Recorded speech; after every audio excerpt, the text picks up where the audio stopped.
క్రీస్తు సంఘములన్నయు మీకు వందనములు చెప్పుచున్నవి. Churches of Christ salute you.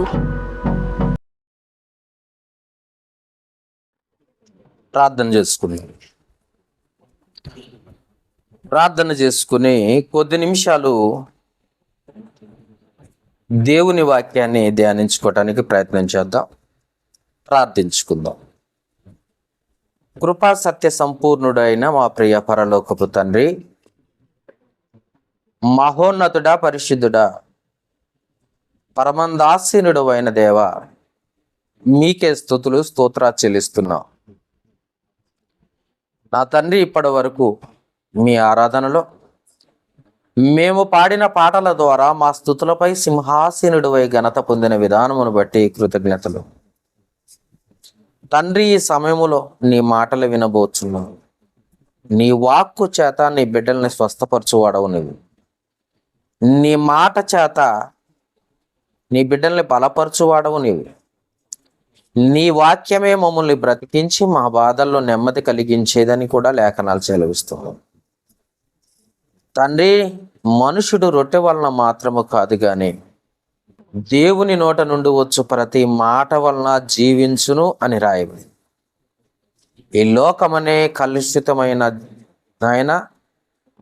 కలుషితమైన జీవితంలో మేము జీవిస్తున్నప్పుడు నీ వాక్యమనే ఔషధము ద్వారా మమ్మల్ని స్వస్థపరిచి, బాగు చేసి, పరిశుద్ధపరిచి నీ పరలోకం వైపు నడిపించేది నీ వాక్కని లేఖనాల ద్వారా కూడా చదివిస్తున్నావు. అంతేకాక నీ వాక్కు చేత సర్వ సృష్టిని నడిపిస్తున్నావు. మాకు ఆయుష్ని ఇచ్చావు, ఆరోగ్యాన్ని ఇచ్చావు. తండ్రి, నీ మాటలు వినుటకు ఇదిగో తండ్రి, వినగలిగిన చెవిని, గ్రహించగలిగిన మంచి మనసును, అర్థం చేసుకునే జ్ఞాన వివేచనలు కూడా మాకు దయచేయమని, మీరే మాతో మాట్లాడమని, మా లోపాలను ఖండించి గద్దించి సరిచేసి తండ్రి, మీ వాక్యమైన వెలుగులో మేము పరలోకానికి ప్రవేశించినట్లుగా మమ్మల్ని సిద్ధపరచమని వేడుకుంటూ, మీరే మాతో మాట్లాడమని వేడుకుంటూ ఈ సమయాన్ని మీకే అప్పగిస్తూ యేసు క్రీస్తు నామములో అడిగి వేడుకొనుచున్నాము మా పరమ తండ్రి, ఆమేన్. కూడి వచ్చిన దేవుని పిల్లలైన మీ అందరికీ కూడా మన ప్రభువును లోకరక్షకుడైన యేసు క్రీస్తు అతి శ్రేష్టమైన నామమును బట్టి అందరికీ హృదయపూర్వక వందనాలు తెలియజేస్తున్నాను. ఈ సమయాన్ని ఇచ్చిన దేవాది దేవునికి,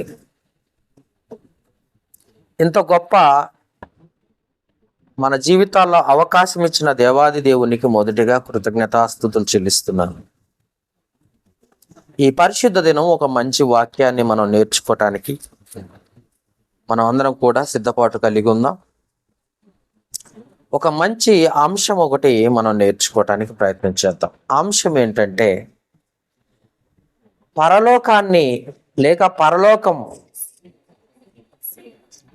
పరలోకం పోగొట్టుకొనుటకు కారణం ఏంటి, లేదా పరలోకం పోగొట్టుకొనుటకు కారణం. ఈ అంశము ద్వారా కొద్ది నిమిషాలు మనము దేవుని వాక్యాన్ని ధ్యానించడానికి ప్రయత్నం చేద్దాం.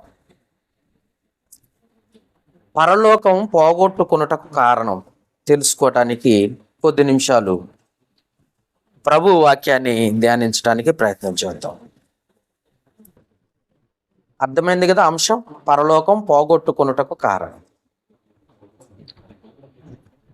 అందరికంటే మనము చాలా అదృష్టవంతులము. ఎందుకనంటే మనము దేవుణ్ణి నమ్మిన వారం, మనము దేవుణ్ణి కలిగిన వారం, దేవుణ్ణి ఎరిగిన వారం. ఒక్కసారి లోకంలో చూసినప్పుడు అనేకులు దేవుణ్ణి ఎరగని వారు, లోకములో అనేక ఆశలకు లోనైన వారు, శరీర బలహీనతలకు చిక్కుబడిన వారు, లేదా ధనానికో పేరు ప్రఖ్యాతలకు మరొక దానికో చిక్కుబడిపోయి లోకంతో మమేకమైపోతున్న వారి కంటే మనము చాలా అదృష్టవంతులం. ఎందుకంటే దేవుని నమ్మిన వారు. మన అంతిమ లక్ష్యము పరలోకం చేరుకోవటమే. మనకున్న లక్ష్యం ఏంటంటే, మనకున్న గురి, లక్ష్యం, మన గోల్ ఏంటంటే పరలోకం చేరుకోవాలి. మరణిస్తే ఖచ్చితంగా మనము పరలోకం చేరుకోవాలన్న గురి మనకుంది. పరలోకం చేరాలంటే మొదటగా దేవుని గురించి తెలుసుకోవాలి. ఏదో కొందో గొప్ప తెలుసుకున్నాను చాలు అనుకుంటే కాదు. పరలోకములో ఉన్నది ఎవరు అనంటే మనందరినీ సృష్టించిన దేవుడు, లేదా మనందరికీ కన్న తండ్రి అయిన దేవుడు. అందుకే పరలోకం చేరాలంటే దేవుని గురించి లేదా మన తండ్రి అయిన దేవుని గురించి మనం పూర్తిగా తెలుసుకునే వారిగా ఉండాలి. అంతేకాక దేవుని గురించి లేదా మన తండ్రి గురించి తెలుసుకునే ముందు సాతాను గురించి కూడా తెలుసుకోకపోతే ఖచ్చితంగా నరకానికి వెళ్ళిపోతాం. వాని లక్షణాలు, వాని ప్రవర్తన, వాని ఉద్దేశాలు, వాని ఉపాయాలు, వాని మర్మాలు, ఇవన్నీ కూడా మనము పూర్తిగా కూడా తెలుసుకోవాలి. దేవుని గురించి తెలుసుకోవాల్సిన మనము దేవుని గురించి తెలుసుకోవాలి, పరలోకపు తండ్రిని గురించి తెలుసుకోవాలి, అలాగనే సాతాను యొక్క లక్షణాల గురించి కూడా తెలుసుకోవాలి. వాడి బలహీనతలు, వాడు ఏ విషయంలో మనల్ని లాగేసుకుంటాడో, లేకపోతే మనల్ని బలహీనపరుస్తాడో, లేకపోతే వాడి వైపు మనల్ని మళ్లించుకుంటాడో, అవన్నీ కూడా సాతాను గురించి మనం కూడా తెలుసుకోవాల్సిన అవసరం లేదు. సాతానుతో నాకు పని లేదు, దేవునితోనే పని, దేవుడి గురించి తెలుసుకుంటే చాలు అని అనుకుంటే ఖచ్చితంగా నరకానికి వెళ్ళిపోతాం. ఎందుకంటే సాతాను ఏ విషయంలో మనల్ని పడగొడతాడో, చెడగొడతాడో, లొంగ తీసుకుంటాడో, ఏ విషయంలో మనల్ని బలహీనుల్ని చేస్తాడో మనం అది కూడా తెలుసుకునే వారిగా ఉండాలి. అంతేకాక పరలోకం పొందుకోవడానికి మనిషికి ఎన్ని కారణాలు ఉంటాయో, పరలోకాన్ని పొందుకోవడానికి మనిషికి ఎన్ని కారణాలు ఉంటాయో, పరలోకాన్ని పోగొట్టుకోవడానికి కూడా అంతకంటే ఎక్కువ కారణాలు ఉంటాయి. బాగా గుర్తుపెట్టుకోండి. పరలోకాన్ని పొందుకోవటానికి ఎన్ని కారణాలు ఉన్నాయో, ఎన్ని రకాలుగా మనం ప్రయత్నాలు చేస్తున్నామో పొందుకోవటానికి, పరలోకాన్ని పోగొట్టుకోవటానికి అంతకంటే ఎక్కువ కారణాలు ఉంటాయి. అది కూడా గుర్తుపెట్టుకోవాల్సిన అవసరం కలిగి ఉన్నాం. మనం అనుకుంటాము దొంగతనాలు చేస్తేనేమో, లేదా హత్యలు చేస్తేనేమో, లేదా మానభంగాలు చేస్తేనేమో, లేదా మోసం చేస్తేనేమో, ఇలాగా ఇవి పాపం అనుకుంటాం. వీటినే పాపం అనుకుంటున్నాం. అసలు దేవుని గురించి ఆలోచించకపోవటం, దేవుని జ్ఞాపకాల్లో ఉండకపోవటమే మహాపాపం అన్న సంగతి మనం తెలుసుకోవాలి. ముందుగా పాపం అంటే ఏమనుకుంటున్నారు? దేవుని గురించి ఆలోచించకపోవటం, దేవుని జ్ఞాపకాల్లో ఉంచుకోకపోవటమే పాపం. నిరంతరము, ఎప్పుడు ఆదివారం మాత్రమే కాదు, లేదా ఆ బుధవారం బైబిల్ క్లాస్ మాత్రమే కాదు, లేకపోతే శుక్రవారం ఏదో స్త్రీల కూటకో, లేకపోతే ఇంకొకట కాదు, నిరంతర ప్రక్రియ. ఎందుకంటే సాతాను పక్కనే పొంచి ఉంటాడు. సాతాను మన పక్షమునే ఉన్నాడు. ఎందుకనంటే ఎప్పుడు ఏ అవకాశం దొరుకుద్దా అని మనతోటే తిరుగుతున్నాడు వాడు. కాబట్టి మనం ఏం చేయాలట? ఎప్పుడు దేవుని గురించి ఆలోచించాలి, ఎప్పుడు దేవుని జ్ఞాపకాల్లో ఉంచుకోవాలి.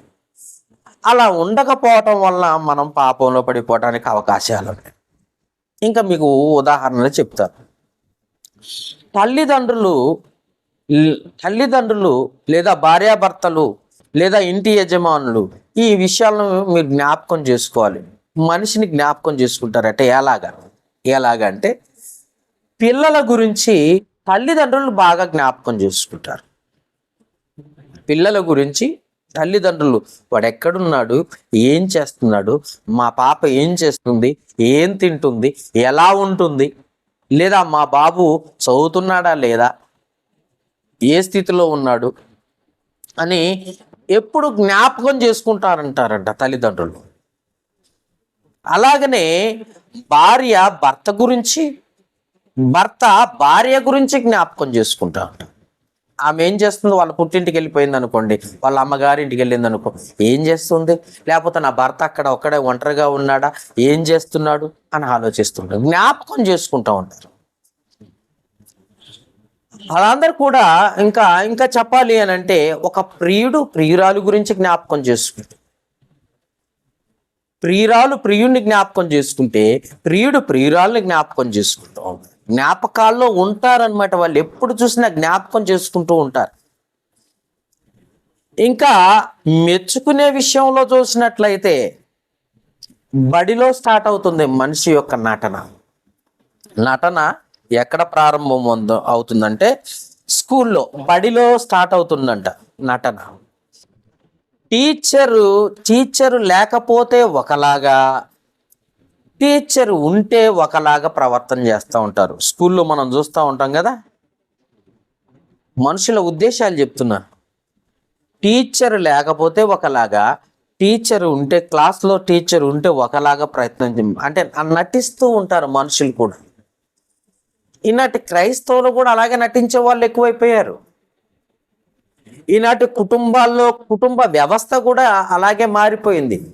ప్రతిరోజు న్యూస్ చూస్తున్నాం.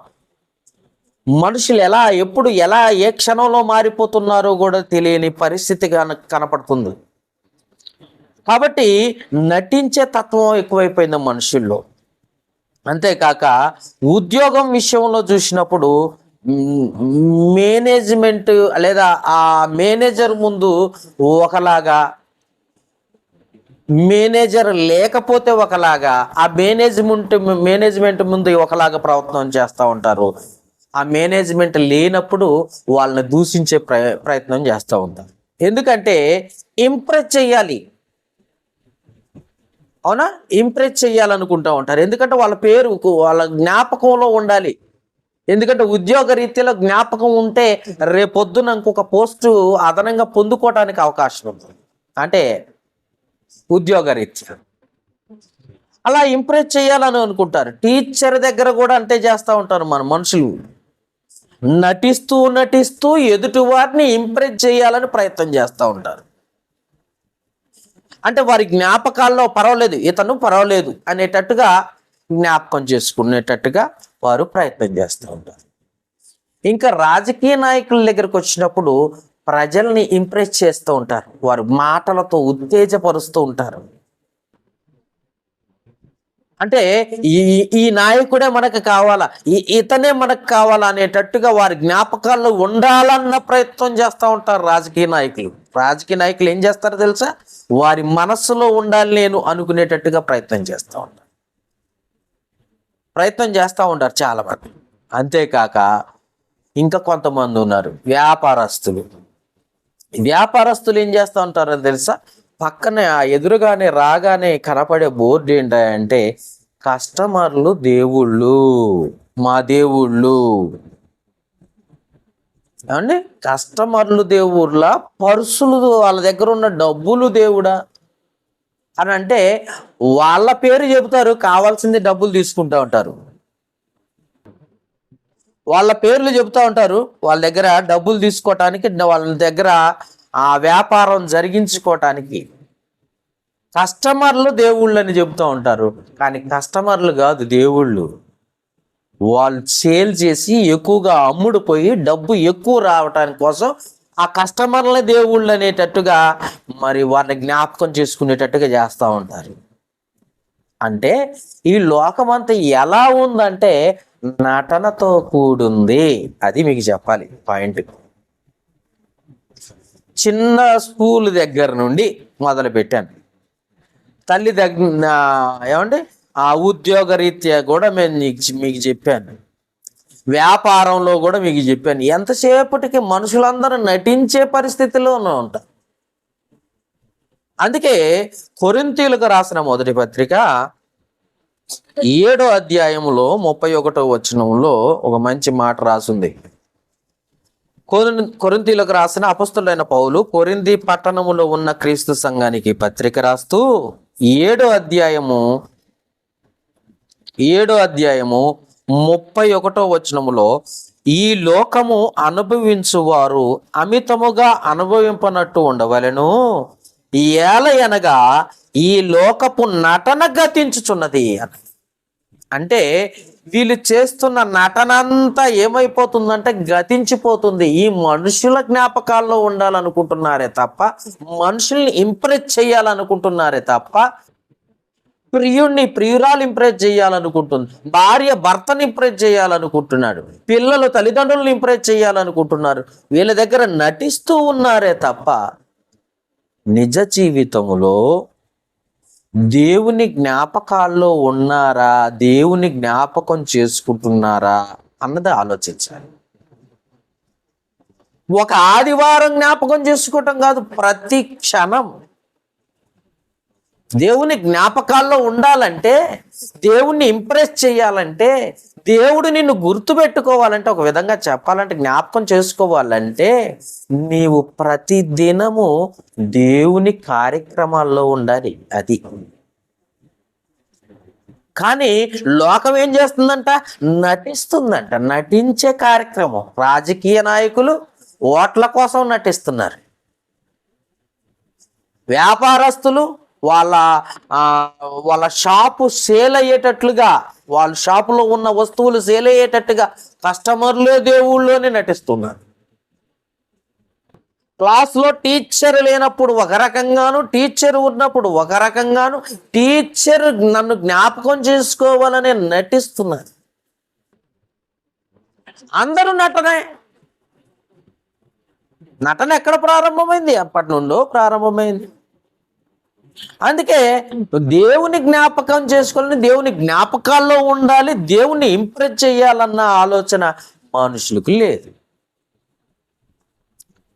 బైబిల్ కలిగిన వారే కానీ దేవుణ్ణి ఇంప్రెస్ చేయరు. బైబిల్ ఉన్నవారే, దేవుని కలిగిన వారే కానీ దేవుణ్ణి ఇంప్రెస్ చేయాలి, సంతోష పెట్టాలి, దేవుని జ్ఞాపకాల్లో ఉండాలి అన్న ఆలోచన లేదు.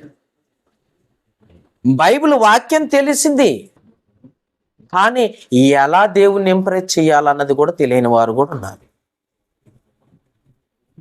నిజం. దేవుడు తెలుసా? తెలుసు. కానీ దేవుణ్ణి ప్రతిదినము జ్ఞాపకాల్లో నేనుండేటట్లుగా ఏం చెయ్యాలి అది తెలియని పరిస్థితికి వచ్చేసారు మనుషులు. అందుకే కుమారుడైన యేసుక్రీస్తు వారు ఏం చేశారో ఒకసారి మనం అది చూద్దాం. ఒకసారి మత్తయి సువార్త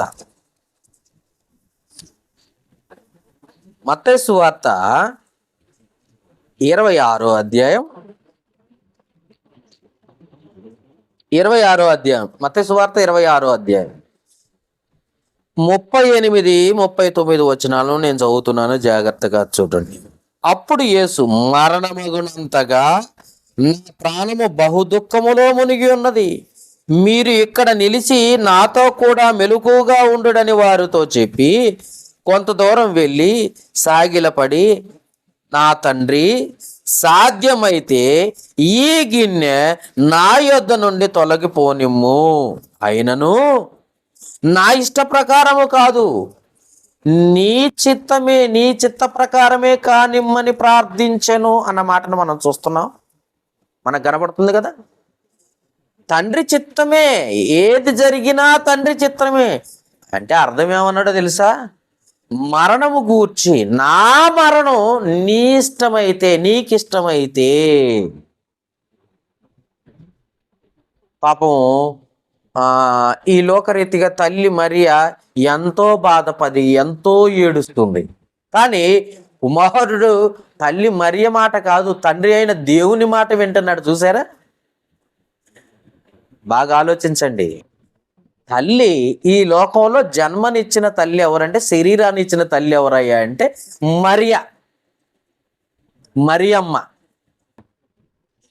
నా కుమారుడు సిలువలో ఉన్నాడు, నా కుమారుడు మరణించేటట్టుగా ఉన్నాడు అని ఎంతో బాధను అనిపిస్తుంది, ఎంతో బాధపడుతుంది, కన్నీళ్లు గారుస్తుంది. కానీ కుమారుడేమంటున్నాడు తెలుసా? ఈ లోక తల్లిదండ్రుల్లో, ఈ లోక వ్యవస్థ, ఈ లోక బంధు ప్రీతి కాదు కానీ, ఈ లోక సంబంధమైన బంధుమిత్రులు కాదు కానీ, బంధుప్రీతి కాదు కానీ, లేకపోతే అక్క చెల్లెల్లో, అన్నదమ్ములో, లేకపోతే కుటుంబ సభ్యులో, కుమారులో, కుమార్తెలో కాదు కానీ పరలోకపు తండ్రిని అంటున్నాడు, మరణము నీకిష్టమైతే, నా మరణము నీకిష్టమైతే, ఇంకా చెప్పాలంటే నా చావు నీకిష్టమైతే చచ్చిపోతా తండ్రి అంటున్నాడు. అర్థమైందా? ఏమని అన్నాడు? ఏమని ప్రార్థన చేశాడు? ఒకసారి చూడండి, ఒకసారి ఈ 39వ వచనం. కొంత దూరం వెళ్ళి సాగిలపడి, నా తండ్రి, సాధ్యమైతే ఈ గిన్నె నా యొద్ద నుండి తొలగిపోనిమ్ము, అయినను నా ఇష్ట ప్రకారము కాదు, నీ చిత్త ప్రకారమే కానిమ్మని ప్రార్థన చేశాడట. అది తండ్రిని ఇంప్రెస్ చేస్తున్నాడు ఇక్కడ. తండ్రి జ్ఞాపకాల్లో ఉండటానికి ప్రయత్నం చేస్తున్నాడు. ఏమని? నా చావు నీకు ఇష్టమైతేనే నేను చచ్చిపోతానికి రెడీగా ఉన్నాయి, నా గిన్నె నీ చిత్త ప్రకారం అయితే తీ, లేదంటే అట్టనే ఉండనివ్వు. అర్థమైందా? తండ్రి మెచ్చుకునే విధంగా మాట్లాడుతున్నాడు, తండ్రి జ్ఞాపకాల్లో ఉండటానికి ప్రయత్నం చేస్తున్నాడు. ఒక మనిషి అంటే మానవ దేహాన్ని ధరించుకొని దాసుని స్వరూపాన్ని ధరించుకున్న ప్రభువైన యేసుక్రీస్తు శిలువ మరణం పొందేటప్పుడు ముందుగా గెత్సేమనే తోటలో ప్రార్థన చేస్తున్నప్పుడు జరుగుతున్న సందర్భాన్ని చూసి బాగా దుఃఖపడ్డాడట, ఏడ్చుకుంటూ ప్రార్థన చేశాడట, శిష్యులందరినీ మెలకుగా ఉండమని చెప్పాడట. ఇవన్నీ చెప్పిన తర్వాత కాస్త దూరం వెళ్ళి మోకరించి ఏమని ప్రార్థన చేస్తున్నాడంటే, నా చావు నీకు ఇష్టమైతే నేను చచ్చిపోతానికి రెడీగా ఉన్నాను తండ్రి. ఎవరైనా ఉన్నారా అలాంటి అంత గొప్పగా ఇంప్రెస్ చేసేవాళ్ళు తండ్రిని? నా ప్రాణాన్ని నీ చేతుల్లో పెడుతున్నాను తండ్రి అనేవాళ్ళు ఉన్నారు. పోనీ అందరికీ పరలోకమే కావాలి, అంతా నటన. పరలోకం చేరాలంటే ఎంత కష్టమైనదో వీళ్ళకి అర్థం కావట్లేదు. మీరు ప్రార్థన చేయండి, పరలోకం మీదే అంటాడు ఒక పాస్టర్ గారు. మీరు చర్చికి వస్తే మీ పరలోకం మీదే అంటాడు. కానీ ఇక్కడ తండ్రిని మెప్పించటానికి ఏం జరుగుతుందో తెలుసా? నీ చిత్తమైతే, నా చావు నీ చిత్తమైతే నేను చచ్చిపోవడానికి సిద్ధంగా ఉన్నానంటున్నాడు. ఎంత గొప్పగా తండ్రి ఇష్టాన్ని కోరుకుంటున్నాడో చూడండి ఒకసారి. అంతేకాక యోహాను సువార్తలో ఒక మంచి మాట ఉంది, ఒకసారి చూద్దాం. యోహాను సువార్త 5వ అధ్యాయము, యోహాను సువార్త 5వ అధ్యాయం 30వ వచనం చదువుదాం. బాగా బైబిల్ ఉన్న వారందరూ కూడా యోహాను సువార్త 5వ అధ్యాయం 30వ వచనం. నా అంతటా నేనేమీ చెయ్యలేను. యేసుప్రభు చెప్తున్నమాట, నా అంతటా నేనేమి చెయ్యలేను, నేను వినినట్లుగా తీర్పు తీర్చుచున్నాను. నన్ను పంపిన వాని చిత్త ప్రకారమే చేయగోరుదును, కానీ నా ఇష్ట ప్రకారము చేయగోరను. కనుక నా తీర్పు న్యాయమైనది. ఆయన తీర్పు తీర్చినా, లేక వాక్యం బోధించినా, లేదా ఎవరినైనా గద్దించినా, లేదా ఎవరినైనా స్వస్థపరిచినా, లేదా చనిపోయిన లాజర్ను బ్రతికించినా తండ్రి చిత్త ప్రకారమే చేశాడట. అర్థమైందా? ఆయనకు అధికారం లేదా? ఆయనకు అధికారం ఉందా లేదా? ఒకసారి చూద్దాం. మత్తయి సువార్త 28వ అధ్యాయంలో, మత్తయి సువార్త తీసారా? 28వ అధ్యాయం 19వ వచనములో, 18వ వచనం నుండి చదువుతాం. అయితే యేసు వారి యొద్దకు వచ్చి, పరలోకమందును భూమి మీదను నాకు సర్వాధికారం ఇవ్వబడింది అని చెబుతూ, కాబట్టి మీరు వెళ్ళి సమస్త జనులను శిష్యులుగా చేయండి, తండ్రి యొక్క, కుమారుని యొక్క, పరిశుద్ధాత్మ యొక్క నామంలో బాప్తిస్మం ఇచ్చుచు, నేను మీకు ఏ ఏ సంగతులు ఆజ్ఞాపించుతునో వాటన్నిటినీ గైకొనవలనని వారికి బోధించి, ఇదిగో నేను యుగ సమాప్తి వరకు సదాకాలం మీకు తోడై ఉన్నాను అని చెప్తున్నాడు. అర్థమైంది? ఇక్కడ ఏం చెప్పాడు? ఆయనకు అధికారం ఉన్నా జీవించలేదు, అది చెప్తున్నాడు. ఆయనకు అధికారం ఉన్నా జీవించలేదు. తండ్రి చిత్తాన్నే వెతుకుతున్నాడు, తండ్రి ఉద్దేశాన్నే నెరవేరుస్తున్నాడు. మళ్ళీ ఇంకెవడో అంటాడు, దొంగ పాస్టర్లు ఎక్కువ కదా మనకి, ఇది చనిపోయిన తర్వాత దేవుడిచ్చిన అధికారం అంటాడు. పనికిమాలోళ్ళు ఎక్కువైపోయారు, అందుకే వాళ్ళకు కూడా చెప్తున్నాను. యోహాను సువార్త 17వ అధ్యాయం, యోహాను సువార్త 17వ అధ్యాయం. ఎందుకంటే పనికిమాలిన పాస్టర్లకు ఈ వాక్యం గుర్తు రావడానికి కోసం. ఆయనకు అధికారం ఉందా లేదా అంటారుగా, చనిపోయిన తర్వాత ఇచ్చాడు అధికారం అని బోధించే వాళ్ళు ఎక్కువైపోయారు. అందుకే యోహాను సువార్త 17వ అధ్యాయం 5వ వచనం, తండ్రి, లోకము పుట్టక మునుపు నీ యొద్ద నాకు ఏ మహిమ ఉండెనో ఆ మహిమతో నన్ను ఇప్పుడు నీ యొద్ద మహిమ పరుచుము అన్నాడు. అంటే లోకం పుట్టక ముందే ఆయనకు అధికారం ఉంది, లోకం పుట్టక ముందే ఆయనకు తండ్రికి కుమారుడు, లోకం పుట్టక ముందుకే ఆయనకి అద్భుతాలు చేసే శక్తి ఉంది. కానీ భూమి మీదకి వచ్చిన తర్వాత అధికారాలన్నీ ఏం చేశాడంటే పక్కకు పెట్టేశాడు. తండ్రి ఉద్దేశాన్ని, తండ్రి ఏమి చెప్పాడో అది చేయడానికి ఇష్టపడుతున్నాడు. అంటే తండ్రిని ఇంప్రెస్ చేస్తున్నాడు, తండ్రి మెచ్చుకునే విధంగా చేస్తున్నాడు. ఒక విధంగా చెప్పాలంటే అధికారం ఉందా? ఉంది. అధికారం ఉన్నా, చెయ్యగలిగిన శక్తి ఉన్నా, నా అంతటా నేనేం చేయట్లే, నా ఇష్ట ప్రకారం నేనేం చేయట్లే, నా తండ్రి చిత్త ప్రకారం. అధికారం ఉంటే వదిలిపెడతావా మనం? కాస్త డబ్బు ఉంటేనే భూమి మీద ఆగలేని వారి పరిస్థితి. అవునా? కొంచెము ఉన్నత స్థితి వచ్చిందనుకో, చాలామంది అంటారు, నాకు తెలియదు, కొంతమందికి ఉన్నత స్థితి కొంచెం ఎదిగారనుకో, వాళ్ళకట్ట గర్వం పెరిగిపోతుందట. చెబుతుంటే వినటమే, చాలామంది చూశాను కూడా, గర్వం పెరిగిపోద్దట. తండ్రి చిత్తం ఏంటో తెలియాలి, ముందు తండ్రి చిత్తాన్ని చేయడానికి. ఆయనకి ఎంత అధికారం ఉన్నా అధికారాన్ని పక్కగా పెట్టి తండ్రి ఉద్దేశాలు, తండ్రి జ్ఞాపకాల్లో ఉండాలనుకున్నాడు ఆయన. ఈరోజు మనం ఎవరి జ్ఞాపకాల్లో ఉండాలనుకున్నాం? మనుషులు. తండ్రి జ్ఞాపకమా? మనుషుల జ్ఞాపకాల్లో ఉండాలనుకుంటున్నావా? మనుషులు నిన్ను పొగిడితే, గొప్పగా పొగిడితే చాలు అనుకుంటున్నారు మీరు. ఆమె బాగా ప్రార్థనా పరురాలని మనిషి పొగిడితే నీకు నచ్చిందా? ఆ మంచి భక్తి పరురాలండి ఆ మనిషి పొగిడితే నీకు గొప్పగా అనిపిస్తుందా? మనుషులు కాదు పొగడాలి, మనుషుల ఉద్దేశాల్లో కాదు, మనుషుల జ్ఞాపకాల్లో కాదు, దేవుని జ్ఞాపకాల్లో ఉండాలి. అది యేసు ప్రభు చేసిన పని. నువ్వేం చేసినా మనుషులు చూస్తున్నారని చేయకు.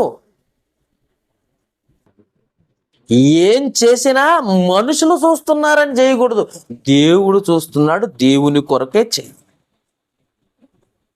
చాలా మంది మొన్న ఒక చర్చి కాడికి వెళ్తే ఆ ఫ్యాన్ రెక్కల నిండా వాళ్ళ పేర్లే, ఇంట్లో కుటుంబ సభ్యులు ఎంతమంది ఉన్నారో వాళ్ళ పేర్లు మొత్తం రాశారు. ఏంటంటే ఆ ఫ్యాన్ అట ఆ చర్చికి బహుమానంగా ఇచ్చారట. బహుమానంగా ఇచ్చినందుకు ఆ బహుమానంగా ఇచ్చిన వాళ్ళ పేర్లన్నీ రెక్కల మీద అందరికీ కనపడాలి, అందరికీ కనపడేటట్టుగా. అంటే మనుషుల మెప్పులో ఉండాలనుకుంటున్నావు, మనుషుల జ్ఞాపకాలను ఉండాలని కోరుకుంటున్నారు మనుషులు. దానికోసం నటిస్తున్నారు అంతే. నటన జీవితం అది. నిజాయితీగా యథార్థంగా దేవునికి ఇస్తే అసలు ఎవరు చూసినా చూడకపోయినా నాకు అవసరం లేదు, ఎవరు ఉన్నా లేకపోయినా నాకు సంబంధం లేదు, నేను దేవునికి ఇస్తున్నాను అంతే, ఇచ్చేశాను అంతవరకే. ఒక మైక్ కొనిస్తే మైకు పేర్లు, ఒక చర్చికి ఒక 10,000 డొనేషన్ చేస్తే వెంటనే శిలాపలక మీద పేర్లు ఉండాలట. ఏమన్నా 10,000కి మనుషుల మెప్పులు కోరుకున్న మనుషుల జ్ఞాపకాల్లో ఉండాలనుకుంటున్నారు. కానీ మన ప్రభు అయిన యేసుక్రీస్తు ఏం చెప్తున్నాడో తెలుసా? నేను తండ్రి చిత్తాన్ని, నా చావు నీ చిత్తం అన్నాడు. నీ చిత్తం అయితే నేను చచ్చిపోవడానికి సిద్ధంగా ఉన్నాను అన్నాడు. నా అంతటా నేను చేయటానికి ఏం లేదు, నా తండ్రి ఉద్దేశాలు నెరవేర్చడానికి వచ్చాను అన్నాడు. ఇంకా చూద్దామండి ఒకసారి ఆ మాట. యోహాను సువార్త 6వ అధ్యాయము 38వ వచనం. యోహాను సువార్త 6వ అధ్యాయము 38వ వచనం. 6వ అధ్యాయం అండి, ఇందాక 5వ అధ్యాయం చదివిన, ఇప్పుడు 6వ అధ్యాయం 38వ వచనం. నా ఇష్టమును నెరవేర్చుకొనుటకు నేను రాలేదు గాని రాలేదు, నన్ను పంపిన వాని చిత్తము నెరవేర్చుటకే పరలోకము నుండి దిగి వచ్చి తిని అన్నాడు. ఇక్కడ ఏమన్నా? నా తండ్రి చిత్త ప్రకారము చేయటానికి వచ్చాను అంటున్నాడు. ఈ లోకంలో ఏమి చేసినా, ఏ చిన్న పని చేసినా, ఒక చిన్న కార్యక్రమం చేసినా తండ్రి చిత్త ప్రకారం చేయాలి, తండ్రి మెచ్చుకునేటట్టుగా చెయ్యాలి, పరలోకపు తండ్రి మెచ్చుకునేటట్టుగా చెయ్యాలి. మనుషులు మెచ్చుకుంటారు, ఆ మనుషులు ఉంటారా శాశ్వతమా? ఆ మనుషులు ఏమైనా నిన్ను పరలోకానికి తీసుకెళ్తారా? ఆ మనుషులు ఏమైనా నీకు ఆయుష్ని ఇస్తారా? ఆ మనుషులు ఏమైనా నీకు ఆరోగ్యాన్ని ఇస్తారా? మనుషులు మెచ్చుకోవటం కోసం కాదు, దేవుడు మెచ్చుకోవాలి. నువ్వు పరలోకానికి పోకపోవటానికి కారణం, పోగొట్టుకోవడానికి కారణం ఏంటో తెలుసా? మనుషుల కొరకే జీవిస్తున్నావే తప్ప దేవుని జ్ఞాపకాల్లో ఉండటం కోసం జీవించట్లా నువ్వు. అందుకే మనుషుల కొరకు ఎంతైనా ఖర్చు పెడతావు, దేవుని కోసం ఖర్చు పెట్టాలంటే ఆచి తూచి ఇంతే నిర్ణయిస్తారు. ఇంతే నిర్ణయం, అంతకంటే ఎక్కువ రావా? అంతకంటే ఎక్కువ దేవునికి ఇవ్వవా? నేను ఇవ్వనండి, నాకు వల్ల కాదు, నేను చేయలేను. అదే హాస్పిటల్కి ఏమంటే అప్పు చేసి ఇస్తావు. దేవుని జ్ఞాపకాల్లో ఉండాలంటే అండి దేవుడు మెచ్చుకునేటట్టుగా చేయాలి తప్ప నిర్ణయాలు తీసుకుంటావు ఎంత అని. నీ టార్గెట్ అది, నీ గోల్ అది. దేవునికి ఇచ్చేటప్పుడు నువ్వు గోల్ పెట్టుకోవాలి. ఏది? పరలోకం చేరుకోవటానికి గోల్. పరలోకాన్ని పోగొట్టుకోవటానికి గోల్ పెట్టుకున్నావు ఎందుకు?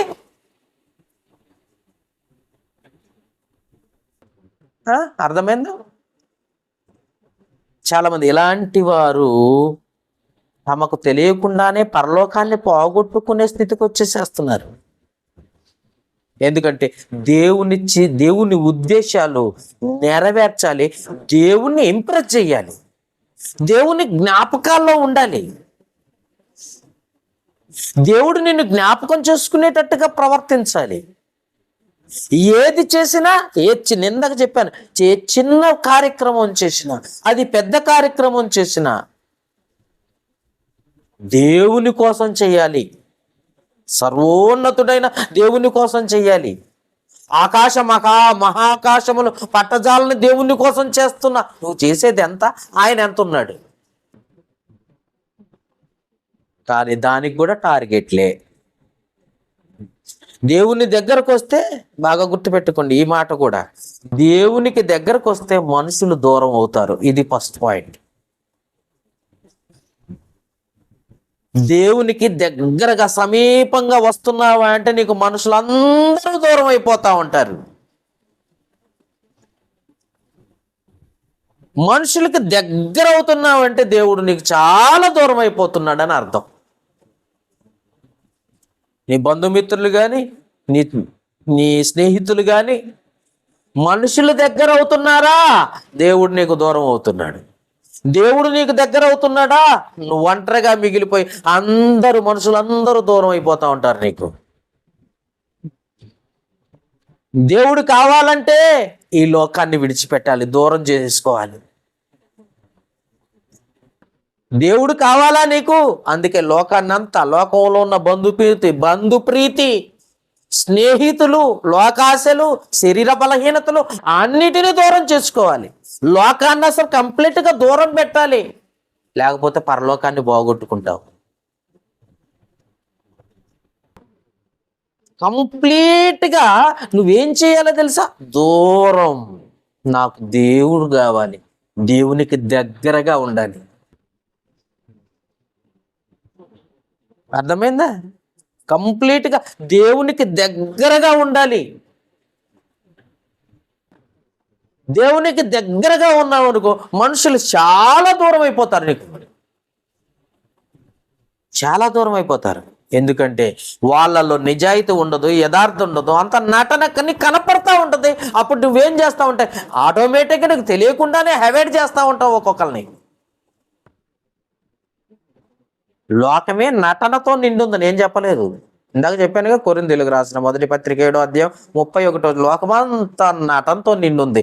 ప్రతి వాడు నటనే, ప్రతి వాడు ఒక హీరో. ఈ లోకంలో ప్రతి వాడు ఒక జీరో. దేవుని దృష్టిలో హీరోగా ఉండాలంటే, దేవుని దృష్టిలో దేవుడు జ్ఞాపకాల్లో ఉండాలంటే, దేవుని దృష్టిలో నిన్ను జ్ఞాపకం చేసుకునే విధంగా ఉండాలంటే దేవుణ్ణి ఇంప్రెస్ చేయాలి. ఇంప్రెస్ చేయాలంటే నువ్వు అనుకున్న దానికంటే ఎక్కువగా ఉండాలి. నువ్వు అనుకున్న దానికంటే ఎక్కువగా ఉండాలి, ఇంకా ఇంకా ఎక్కువగా ఉండాలి. అది పోగొట్టుకున్నారు.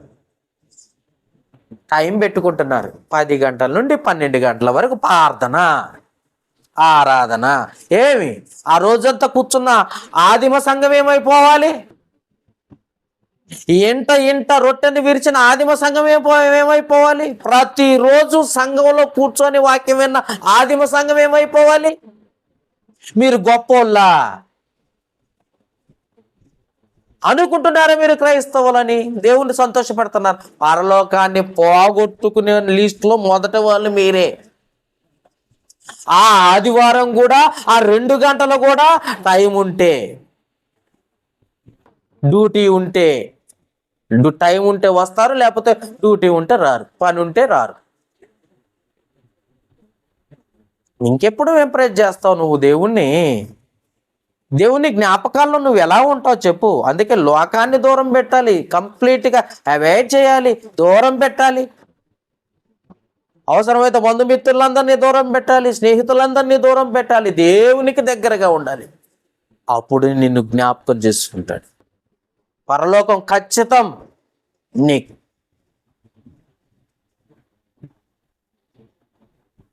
యేసు ప్రభు కూడా ఏం చేశాడు తెలుసా? తల్లిదండ్రులను దూరం పెట్టాడు. మీరు చదివారుగా చాలాసార్లు, చదవలేదా? చదివిపిస్తాను చూడండి ఒకసారి. మత్తయి సువార్త 12వ అధ్యాయము, మత్తయి సువార్త 12వ అధ్యాయం 46 నుండి 50 వచనాలు చదువుదాం. ఆయన జనసమూహములతో ఇంకా మాట్లాడుచుండగా, ఇదిగో ఆయన తల్లియు ఆయన సహోదరులు ఆయనతో మాట్లాడగోరు వెలుపల నిలిచి ఉండిరి. అప్పుడు ఒకడు, ఇదిగో నీ తల్లియు నీ సహోదరులు నీతో మాట్లాడవలనని వెలుపల నిలిచి ఉన్నారని ఆయనతో చెప్పాను.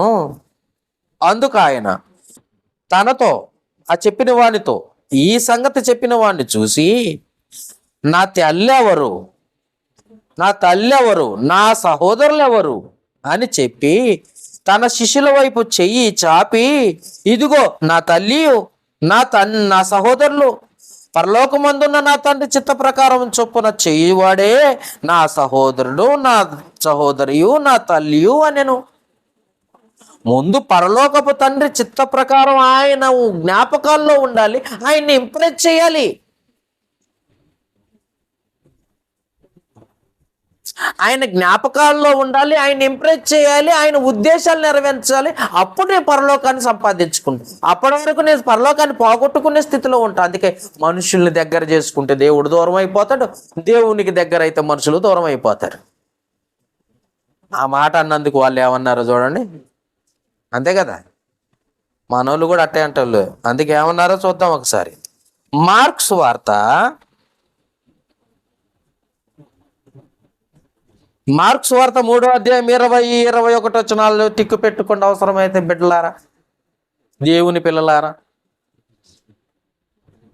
ఆయనేమో దేవుని వాక్యం విన్నవారు, దేవుని వాక్య ప్రకారము తండ్రి చిత్త ప్రకారం చేయువారే నా తల్లి, నా సహోదరి, నా సహోదరుడు. అంటే ఆ కుటుంబ సభ్యులు యేసుప్రభుని ఏమన్నారో చూద్దాం. ఆయన ఇంటిలోనికి వచ్చినప్పుడు జనులు మరలా గుంపు కూడి వచ్చిరి గనుక భోజనము చేయుటకైనను వారికి వీలు లేకపోయాను. ఆయన ఇంటి వారు సంగతి విని ఆయన మతి చెలించిందని చెప్పి ఆయన్ని పట్టుకొనపోయిరి. యేసు ప్రభు కట మెంటల్ వచ్చింది. యేసు ప్రభు మెంటలోడు. అందుకే తల్లి వద్దంటాడు, సహోదరి వద్దంటాడు, సహోదరులు వద్దంటాడు, అన్నదమ్ములు వద్దంటాడు, తల్లిని వద్దంటాడు, అసలు కుటుంబానే వద్దంటాడు మెంటలోడు. మావాడు పిచ్చాడు. ఏమని స్టేట్మెంట్ ఇచ్చారు? మావాడు పిచ్చాడు. యేసు ప్రభు పిచ్చాడు అట. మతి చెలించింది. మతి చెల్లించడం అంటే మెంటల్ రావటం. అంటే ఎర్రగడ్డ హాస్పిటల్లో జాయిన్ చేయాలి. ఎవరిని? యేసు ప్రభుని. వాళ్ళు చెప్తున్నారు, నేను చెప్పడం కాదు. మావాడికి మతి చెల్లించింది అంటున్నారు. ఎందుకని? నా తండ్రి చిత్త ప్రకారం, తండ్రిని ఇంప్రెస్ చేసే పనిలో, తండ్రిని సంతోష పెట్టే పనిలో, తండ్రి జ్ఞాపకాల్లో ఉండే పనిలో, పరలోకాన్ని సంపాదించుకునే పనిలో ఆయనుంటే ఆయన్ని పరలోకం పోగొట్టుకునే గ్రూపులో ఉన్న తల్లి వాళ్ళు ఏమంటున్నారంటే వారి కుటుంబ సభ్యులు ఆయన మెంటలోడు అంటున్నారు. ఇప్పుడు చెప్పండి, మనుషులు దూరం అవుతారా దూరం గారా? ఖచ్చితంగా దూరం అవుతారు. ఖచ్చితంగా దూరం అవుతారు. ఎందుకనంటే పరలోకపు తండ్రి సహవాసములో ఉంటేనే పరలోకం. పరలోకపు తండ్రి చిత్తాన్ని నెరవేరిస్తేనే పరలోకం. పరలోకపు తండ్రిని ఇంప్రెస్ చేయాలి. అలా చేస్తేనే పరలోకం. ఆయన జ్ఞాపకాల్లో ఉండాలంటే ఎంత గొప్పగా నువ్వు చెయ్యాలో తెలుసా? టార్గెట్ పెట్టుకోబాకు, నేను ఎంత చేస్తే సరిపోద్ది అనుకుని. నీకంటే ఎక్కువ ప్రాణాలు బాగొట్టుకున్న వాళ్ళు ఉన్నారు. అది కూడా చదివిస్తాను చూడండి ఒకసారి. ప్రకటన గ్రంథము. నీకంటే ఎక్కువగా ప్రాణాలు బాగొట్టుకున్న గొప్ప గొప్ప వాళ్ళు ఉన్నారు. నువ్వు టార్గెట్ పెట్టుకోపాకు, చర్చికి వచ్చిపోతే చాలని. చూడండి ఒకసారి. ప్రకటన గ్రంథము 6వ అధ్యాయము 9, 10, 11 వచనాలు చదువుతున్నాను, జాగ్రత్తగా చూడండి. నీకంటే గొప్ప వాళ్ళ సంగతి చెప్తున్నా. నువ్వే గొప్ప అనుకుంటున్నావు, ఏసీలో కూర్చోనో లేకపోతే ఆ కూలర్ కింద కూర్చోనో.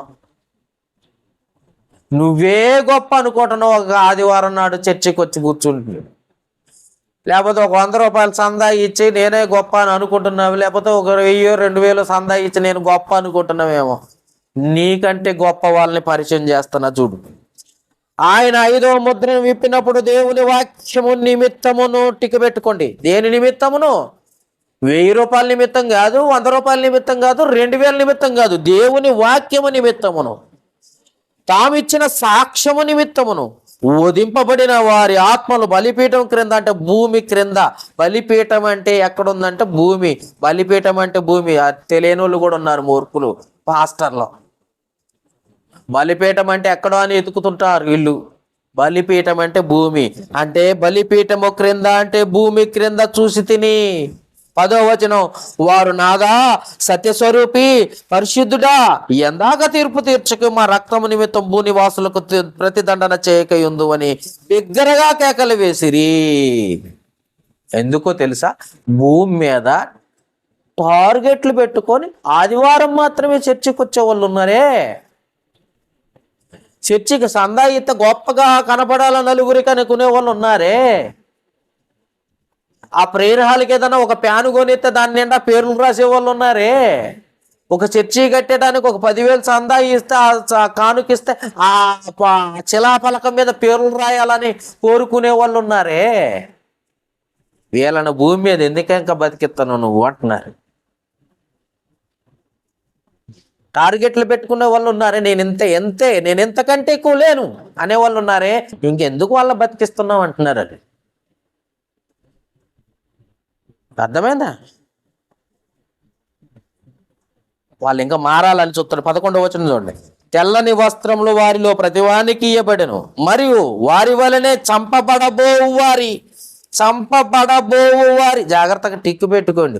చంపబడబోవు వారి సహదాసుల యొక్కయు సహోదరుల యొక్కయు లెక్క పూర్తి యగు వరకు ఇంకా కొంచెము కాలము విశ్రమింపవలనని వారితో చెప్పబడెను. ఇంకా చచ్చిపోయే వాళ్ళు ఉన్నారు భూమి మీద. వాళ్ళు దొంగలు, వాళ్ళని వదిలేసేయండి. మీలాగనే వాక్యము నిమిత్తమును నా నిమిత్తమును స్వార్థ నిమిత్తం చచ్చిపోవటానికి సిద్ధంగా ఉన్న వాళ్ళు అనేకులు ఉన్నారు. నీ సహదాసులు వాళ్ళ లెక్క కూడా పూర్తిగానివ్వండి. వాళ్ళ లెక్క కూడా పూర్తి అయితే అప్పుడు మొత్తాన్ని తుడిచేస్తా నేను అంటున్నాడు తండ్రి అయిన దేవుడు. టార్గెట్ పెట్టుకుని ఇంప్రెస్ చేశారు. వాళ్ళు ప్రాణాలు సైతం వదిలేశారు. ప్రాణాలను సైతం వదిలేశారు. ఎవరి కోసం? దేవుని కోసం. దేవుని మెప్పులో ఉండాలి, దేవుడు మెచ్చుకోవాలని. అర్థమైందా? దేవుడు మెచ్చుకుంటే ఎంత గొప్పగా ఉంటుందో చూపిస్తాను రండి ఒకసారి. కుమారుణ్ణి మెచ్చుకున్నాడు. మత్తయి సువార్త 3వ అధ్యాయం 17వ వచనం. తన కుమారుడైన యేసుక్రీస్తుని అంతగా శిలువ మరణం పొందట చావటానికి కూడా సిద్ధమే అన్నాడే. ఆ మనసు ఎరిగిన తండ్రి కుమారుని ఏమని పొగుడుతున్నాడో చూడండి. మత్తయి సువార్త 3వ అధ్యాయం 17వ వచనం. మరియు ఇదిగో ఈయనే నా ప్రియ కుమారుడు, ఇతనే నా ప్రియ కుమారుడు, ఏమో నా ప్రియ కుమారురాలు, ఏమైనా బిడ్డ. ఎప్పుడన్నా మెచ్చుకునే స్థితిలోకి వెళ్ళిపోతున్నావు నువ్వు? జ్ఞాపకం చేసుకునే స్థితిలోకి వెళ్ళిపోతున్నావు నువ్వు? పరలోకాన్ని పోగొట్టుకునే స్థితిలో ఉన్నావు నువ్వు ఇప్పుడు. ఈయన నా ప్రియ కుమారుడు, ఈయన యందు నేను ఆనందించుచున్నానని ఒక శబ్దం ఆకాశము నుండి వచ్చెను. ఎవరి కోసం వచ్చింది? ఆ కుమారుని కోసం. మరి నీ కోసం నువ్వెవరిని మెప్పిస్తున్నావు? దేవుణ్ణే, లోకాన్నే. నీ నటన అంతా ఎక్కడా? లోకంలోనే. నీ భక్తి అంతా లోక సంబంధమైంది. అందుకే పరలోకాన్ని పోగొట్టుకోవడానికి డబల్ కారణాలు ఉన్నాయి, ఎక్కువ కారణాలు ఉన్నాయట. పరలోకాన్ని సంపాదించుకోవడానికి ఎన్ని కారణాలు ఉన్నాయో పరలోకాన్ని పోగొట్టుకోవడానికి అంతకంటే ఎక్కువ కారణాలు ఉన్నాయి. ఎందుకనంటే నీ ఇష్టాన్ని జరిగించి దేవుని చిత్తం అంటున్నావు. నీకు నచ్చింది నువ్వు చేసుకుంటూ నాకు దేవుడు ఇంతే ఇయ్యమన్నాడు, ఇంతే చెయ్యమన్నాడు, ఎలాగనే ఉండమన్నాడు, ఇంత చేస్తే చాలు అన్నాడు అని అనుకుంటున్నారు. కానీ తండ్రిని మెప్పించడానికి నీ చిత్తమైతే, నీకు ఇష్టమైతే నేను సావటానికి కూడా సిద్ధమే అని యేసుప్రభు అన్నాడు. మరి ఆదిమ సంఘంలో వాళ్ళు చచ్చిపోయిన వాళ్ళు ఇదిగో మీ నిమిత్తమును స్వార్థ నిమిత్తమును ప్రాణాలు పోగొట్టుకున్న వారు బలిపీఠం కింద గుండి కేకలేసి అరుస్తున్నారు. ఏమని? మేము మీకోసం ప్రాణాలు పోగొట్టుకున్నాం. నువ్వేం పోగొట్టుకున్నావు? రూపాయి పడితే 10 సార్లు ఎత్తుక్కుంటావు. ఒక 100 రూపాయలు పోయినాయి అనుకో అసలు బతకనిస్తారండి. ఆర్టీసీ బస్సుడు ఒక 5 రూపాయలు మర్చిపోయి ఇవ్వకుండా పోయిండు అనుకో, బస్సు దిగి టికెట్ చూసిన కాడి నుండి ఎన్ని తిట్లు తిడతారో వాడు ఇవ్వకుండా పోయినందుకు. నిజమా కాదా? అట్లాంటిది దేవుని దగ్గరకు వచ్చి ఇంకా దేవునికి ఇవ్వాలంటే ఆ రూపాయే, ఆ 20 రూపాయలే, ఆ 100 రూపాయలే, ఆ 1000 రూపాయలే. ఆ టార్గెట్ ఏంటి? నీకు ఇచ్చిన వాడెవరు? దేవుడు కాదా? టార్గెట్లు పెడుతున్నావు దేవుని. మెప్పించేది ఎప్పుడు? మెప్పించిన వాడు ఒక ఆయన ఉన్నాడు, చూద్దాం ఒకసారి. యోబు గ్రంథము 1వ అధ్యాయం. మెప్పించిన ఆయన ఒక ఆయన ఉన్నాడు, ఆయన గురించి చెప్తున్నా చూద్దుగా అన్నాడు. యోబు గ్రంథం 1వ అధ్యాయం 8వ వచనం. యోబు గ్రంథము 1వ అధ్యాయం 8వ వచనం. అందుకు యెహోవా, నీవు నా సేవకుడైన యోబు సంగతి ఆలోచించుతావా? చూసారా ఏమంటున్నాడు ఇక్కడ? ఏమంటున్నాడు? నా సేవకుడైన యోబు గురించి నీకు తెలుసా? నీకు తెలుసా అసలు? నా సేవకుడు అంటే సేవ చేసిండని చెప్పిండు. ఎక్కడ?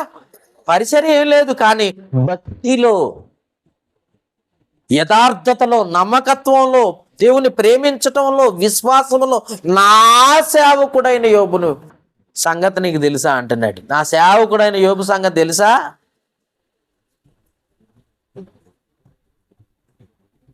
ఎప్పుడు ఎందుకండి అలా చెప్తాడంటే, మనుషులు ఎందుకు చెప్తారంటే,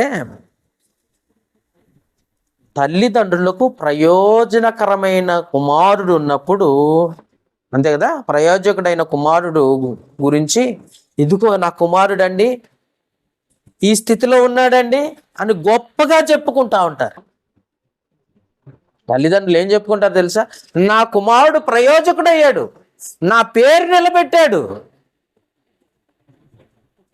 నా కుమారుడు నా పేరు చెడగొట్టలేదు, నా పేరు నిలబెట్టాడు. నిలబెట్టడం కోసం చాలా కష్టపడ్డాడు, రాత్రనక పగలనక ఎంతో కష్టపడ్డాడు. ఇదిగో ప్రయోజకుడైన నా కుమారుడు అని 10 మందిలో చెప్పుకుంటున్నాయి స్థితి ఎప్పుడు వస్తుందో తెలుసా? ప్రయోజకుడైనప్పుడు. యోబు అలాగే అయ్యాడు. అందుకే నా సేవకుడు సంగతి నీకు తెలుసా?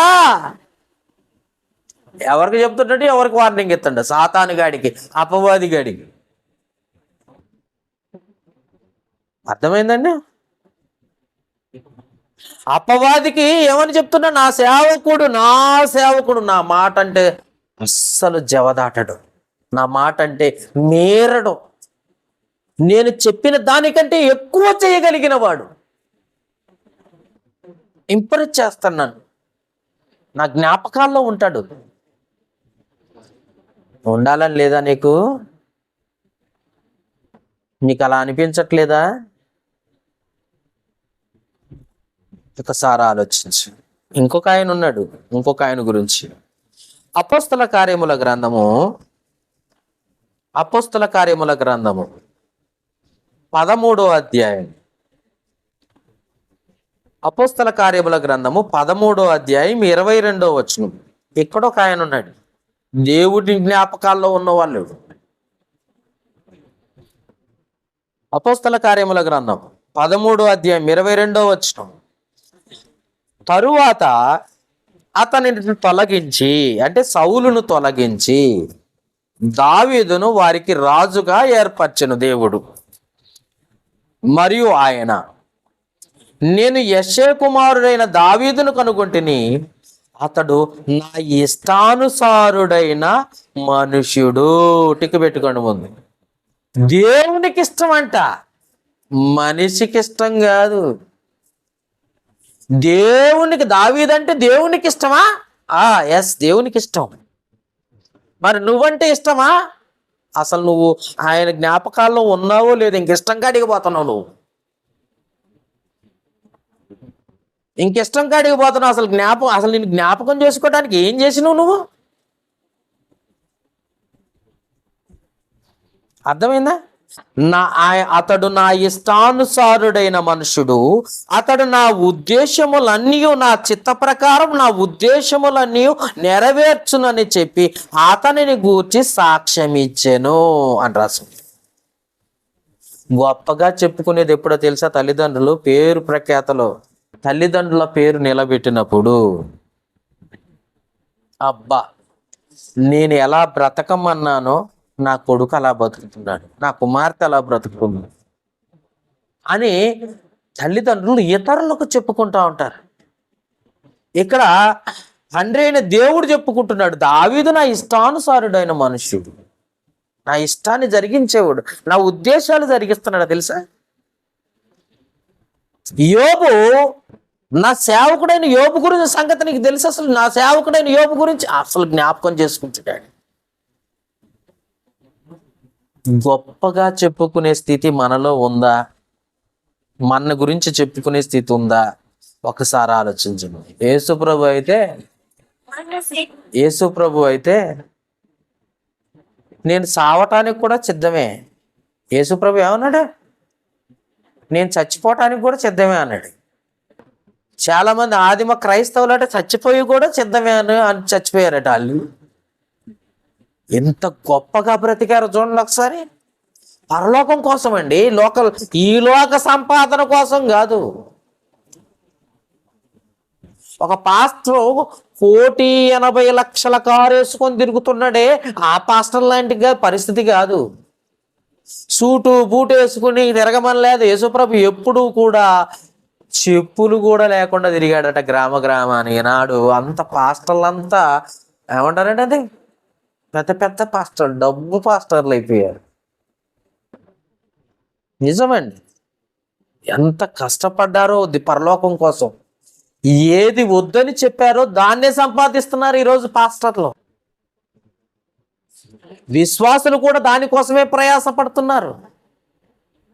ఒక్కొక్క సంఘంలో దేవుడు దీవించాడు, నేను 2 డాబాలు కట్టానని చెప్తుందామె.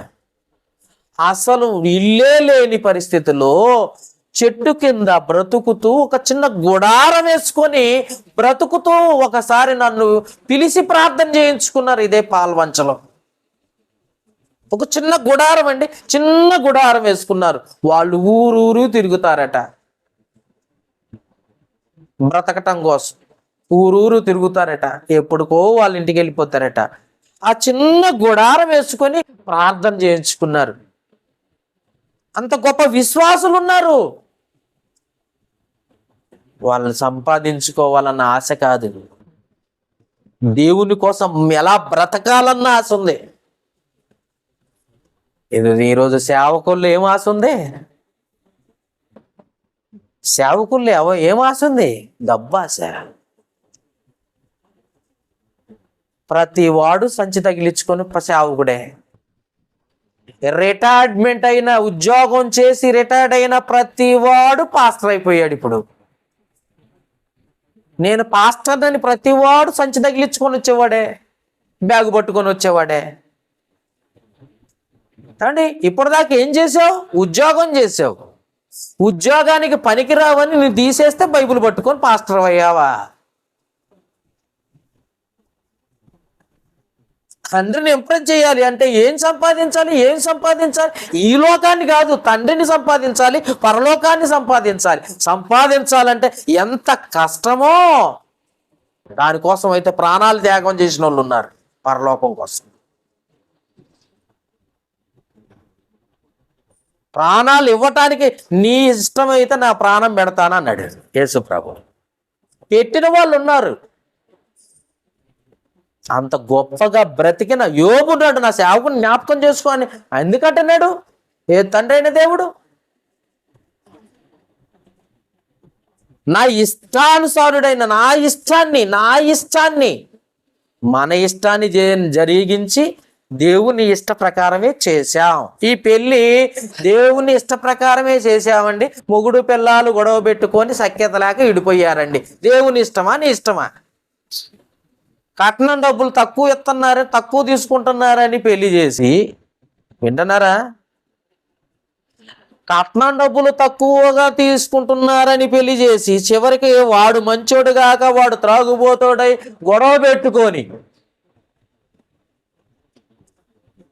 చివరికి చిన్నాభిన్నమైపోయి ఆ సంసారం పిల్ల ఇంటికి వచ్చిన తర్వాత మళ్ళీ పైగా వచ్చిన సేవకులకి ఏమని చెప్తున్నారంటే ఆ తల్లిదండ్రులు, ఆ పిల్ల తల్లిదండ్రులు, దేవుని ఇష్ట ప్రకారమే, దేవుని చిత్త ప్రకారమే పెళ్లి చేసామండి. ఏం చేసావు? ఒకసారి ఆలోచించుకోండి.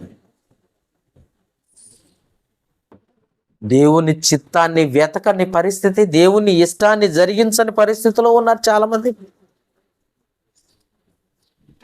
కీర్తనల గ్రంథం 34వ అధ్యాయం. కీర్తనల గ్రంథము 34 అధ్యాయము. బైబిల్ ఉన్న వారు తీయండి.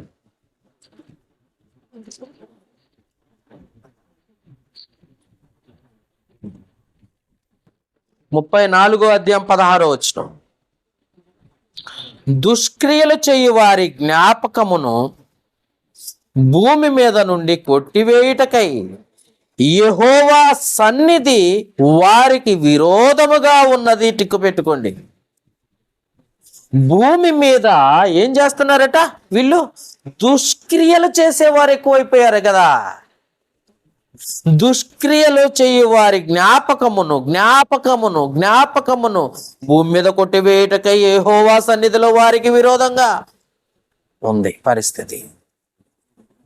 అసలు భూమి మీద లేకుండా చేయడానికే చూస్తున్నారట. ఎప్పుడు దొరుకుతావు నువ్వు అని ఎదురు చూస్తున్నట్ట. లేపేస్తాడు ఈ సంవత్సరం, వచ్చే సంవత్సరం నిన్ను. ఈ సంవత్సరమా, ఈ నెల, వచ్చే నెల, ఎప్పుడో టైం పెట్టాడు నిన్ను లేపేయడానికి దేవుడు. దేవుని జ్ఞాపకాల్లో ఉండాలి నువ్వు, దేవుని జ్ఞాపకాల్లో ఉండాలి. కానీ దేవుడు ఏం జ్ఞాపకం చేసుకున్నా? నిన్ను ఎప్పుడు లేపేయాలన్న జ్ఞాపకం చేసుకుంటున్నట్ట. అది పరిస్థితి.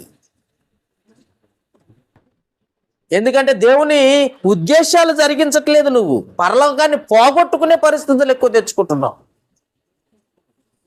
దుష్క్రియలు చేస్తున్నావు, ఎక్కువైపోయినాయి దుష్క్రియలు, దుర్మార్గపు క్రియలు. నీ ఇష్టాన్ని జరిగించి దేవుని ఇష్టం అని చెప్పుకునే క్రియలు ఎక్కువైపోయినాయి నీలో. ఇంకా కీర్తనల గ్రంథము 109 అధ్యాయం. కీర్తనల గ్రంథము 109 కీర్తన 15వ వచనం చూడండి ఒకసారి. 15వ వచనం చూడండి ఒకసారి. ఆయన వారి జ్ఞాపకమును భూమి మీద నుండి కొట్టివేయునట్లు ఆ పాపములు నిత్యము యెహోవా సన్నిధిని కనబడుచుండునుగాక. మీ పాపాలన్నీ ఆయన సన్నిధిలో కనబడుతున్నాయి అంటే ఎప్పుడు కొట్టేయాలని చూస్తున్నాడట దేవుడు. అర్థమైందా? పాపం చేసే వారిని భూమి మీద లేకుండా తుడిచివేయాలని వారి పాపాలు ఆయన సన్నిధిలో కనపడుతున్నాయట. నేను భూమి మీద లేకుండా చేయాలి. ఎన్ని ఆదివారాలు ఎగ్గొట్టావు ఇప్పటికి? ఈ జూలై నెలకి చర్చికి రాకుండా పని డ్యూటీ, చుట్టాలు, బంధువులు, ఆ ఊరు ఈ ఊరు, పెళ్లి పెటాకులు అనుకుంటూ తిరుక్కుంటా దేవునికి దూరంగా ఎన్నిసార్లు పోగొట్టుకున్నావు? మరి నిన్ను ఉంచాలా భూమి మీద? నిజం చెప్పు, అసలు దేవుని జ్ఞాపకాల్లో నువ్వు ఉన్నావా? ఆలోచించు. నువ్వు చెయ్యాల్సింది ఏంటి? నువ్వు చేస్తున్నది ఏంటి? దేవుని ఇంప్రెస్ చేయాలంటే నువ్వు అంతకంటే గొప్పగా ఇంకా ఎక్కువగా చేయాల్సింది. పోయి నువ్వు ఒక టార్గెట్ పెట్టుకొని ఒక గీటు గీసుకొని ఆ గీటు దాటకుండా ఉంటావా? ఎలా ఉంటే చాలు, ఎలా వస్తే చాలు, ఎలా కూర్చుంటే చాలు, ఈ గంట కూర్చుంటే చాలు అనుకుంటావా? దేవుని దేవునికే టైం పెడుతున్నావు నువ్వు. ఇక అందుకే తుడి చెయ్యాలనుకుంటున్నాడట దేవుడు. ఎందుకు నిన్ను జ్ఞాపకం చేసుకుంటున్నాడంటే తుడి చేయటానికి, భూమి మీద లేకుండా చేయటానికి జ్ఞాపకం చేసుకుంటున్నాడు. మరి యోబు, దావీదు, వాళ్ళు, యేసు ప్రభు ఇలాంటి వారిని ఎందుకు జ్ఞాపకం చేసుకుంటున్నాడంటే వాళ్ళు గొప్పవాళ్ళు. ఈయన నా ప్రియ కుమారుడు, ఈయన యందు నేను ఆనందించుచున్నానని కేకలు వినపడుతున్నాయి. అంత గొప్పగా అరిచి చెప్తున్నాడు తండ్రి అయిన దేవుడు. వారికి అందుకు జ్ఞాపకం చేసుకుంటున్నాడు, మిమ్మల్ని ఎందుకు జ్ఞాపకం చేసుకుంటున్నాడు. అది సంగతి. మీరేం చేశారు? ఇంప్రెస్ చేసే బదులు ఆయన కోపాన్ని కలగజేశారు. వాళ్ళు ఇంప్రెస్ చేసి వారి దేవుని జ్ఞాపకాల్లో వాళ్ళు ఉన్నారు. చూడండి ఒకసారి లోతు భార్య గురించి. ఆదికాండము 19వ అధ్యాయం. ఆదికాండము 19వ అధ్యాయము 26వ వచనం. అయితే లోతు భార్య అతని వెనక నుండి తిరిగి చూసి ఉప్పు స్తంభమాయెను. బాగా ఏముందో చూడండి ఒకసారి మళ్ళా. అయితే లోతు భార్య అతని వెనక నుండి తిరిగి చూసి ఉప్పు స్తంభం అయింది. దేవుడు ఉప్పు స్తంభంగా మార్చాడట లోతు భార్యని. ఉప్పు స్తంభముగా ఎందుకు మార్చాడు? గుర్తు చేసుకోవడానికి. ఎక్కడుంది? ఎక్కడ ఉంది చూడండి ఒకసారి. లూకాసు వార్త 17వ అధ్యాయంలో ఉంటది. లూకాసు వార్త 17వ అధ్యాయం. యేసుప్రభు అదే చెప్తుంటాడు. లూకాసు వార్త 17వ అధ్యాయము 32వ వచనము. యేసుప్రభు చెప్తున్నాడు అదే. లోతు భార్యను జ్ఞాపకం చేసుకోండి, ఉప్పు స్తంభాన్ని జ్ఞాపకం చేసుకోండి అంటాడు. గుర్తు చేసుకోండి, జ్ఞాపకం తెచ్చుకోండి అంటున్నాడు. ఆడేమో లోతు భార్య ఉప్పు స్తంభం అయింది, ఇక్కడ లోతు భార్యని జ్ఞాపకం చేసుకోండి అంటున్నాడు. కారణం ఏంటి? ఎందుకనంటే మత్తయి సువార్త 5వ అధ్యాయం 13వ వచనం చూడండి. మత్తయి సువార్త 5వ అధ్యాయం 13వ వచనం. మీరు లోకమునకు ఉప్పు అయి ఉన్నారు. ఉప్పు నిస్సారమైతే అది దేని వలన సారం పొందును. అది బయట పారవేయబడి మనుషుల చేత త్రొక్కబడటకే గాని దేనికి పనికిరాదు. బయట పడేసిన ఉప్పు స్తంభాన్ని గుర్తు చేసుకో నువ్వు అంటున్నాడు. నువ్వు చర్చిలో ఉన్నా కానీ ఉప్పు స్తంభం లాంటి దానివే, ఉప్పు స్తంభం లాంటి వాడివే, పనికి రాని ఉప్పు స్తంభం నువ్వు అన్నాడు. అర్థమైందా? ఎందుకు గుర్తు చేసుకోమన్నాడు? కొంతమంది రాజకీయ నాయకులు ఉన్నారు, అలెగ్జాండర్ని, వైఎస్ రాజశేఖర్ రెడ్డిని. వీళ్ళు ఏం చేస్తారంటే ప్రపంచాన్ని గెలిచిన అలెగ్జాండర్ అని ఒకళ్ళని జ్ఞాపకం చేసుకుంటాము, ప్రజల గుండెల్లో ఉన్న వైఎస్ఆర్ అని కొంతమంది జ్ఞాపకం చేసుకుంటారు. మర్చిపోరు, వీళ్ళు గుర్తుపెట్టుకుంటా ఉంటారు అన్నమాట. నెబ్కద్నెజర్ని ఎందుకు జ్ఞాపకం చేసుకోండి అంటే గర్వంతో గడ్డి వేసిండి అని చెప్పేసి నెబ్కద్నెజర్ని జ్ఞాపకం చేసుకుంటూ ఉంటారు. కొంతమంది ఉన్నారు ఇట్లా జ్ఞాపకం చేసుకోవాల్సిన వాళ్ళు. గాంధీజీని ఎందుకు జ్ఞాపకం చేసుకుంటాం అక్టోబర్ 2వ తారీఖున అంటే ఆయన మరి స్వతంత్రం తీసుకొచ్చినోడని.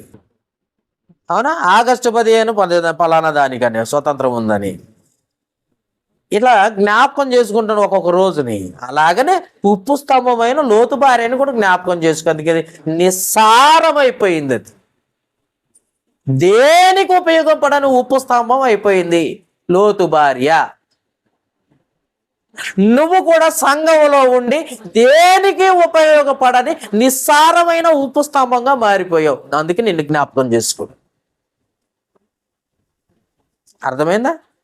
ఎందుకు అన్నాడంటే లోతు భార్యనే, ఉప్పు స్తంభమైన ఆమెని యేసుప్రభు జ్ఞాపకం చేసుకోమని ఎందుకు అన్నాడంటే నిస్సారమైపోయింది, దేనికి పనికిరాని ఉప్పు స్తంభం, అందుకు జ్ఞాపకం చేసుకో.